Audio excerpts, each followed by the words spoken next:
So I'm shooting this video today because my 1990 softail stopped starting a little while back. I would just get a loud click from the solenoid, and sometimes it would start, and then most of the time it would just click, and then sometimes it would catch, and then finally it stopped catching and it just would go click, click, click. And it wasn't the relay back, the starting relay, it was definitely coming from the solenoid.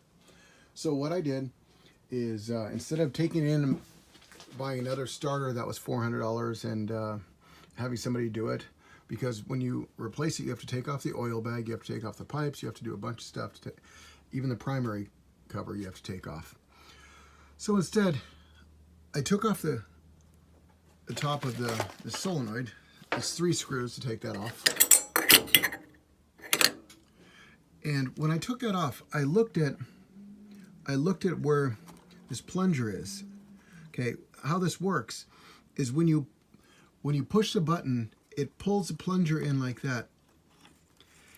Since we have the 12 volts going to right here, the way a solenoid works, if you're a beginner, like I am kind of, when you push the button, it pulls the solenoid in and connects this one with this one. This one's connected directly to the starter and we'll start it.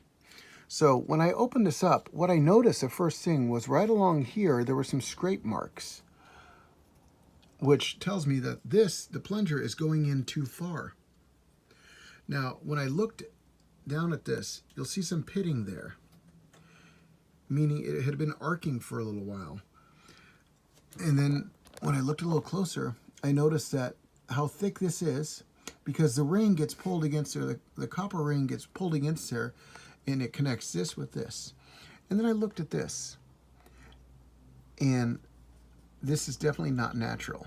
I ordered a rebuild kit for $25 on eBay, and I looked at the piece, and this is the piece that it comes with. Now you'll notice that there's no ridge like that on the new one. So what's happened, since this is 1990, the solenoid wore it out and wore this groove into here. And since there's a groove in there, it doesn't allow the power of the 12 volts to connect with this side. So all I'm going to do is I'm going to replace this one. First take the battery, disconnect the battery, and then take this off and replace that tab there and put it back on. And we'll see how it works. This shows the difference between the two parts, clear and ridged. Okay, so I replaced the tab right here, reconnected the wires, both of them, made sure it's even against there. It tends to come out a little bit if you tighten it too much. So those look about even right now. So I have the new plunger, just like the old one. I'm going to gently insert it in the hole. Make sure it touches good. Looks like it's good. We'll come back to it in a minute. So put everything back together. All the wires tight and everything. Seat back on. Looks like he's ready to go.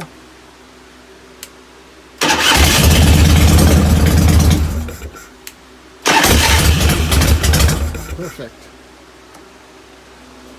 It's the kit I bought. All balls, 25 bucks.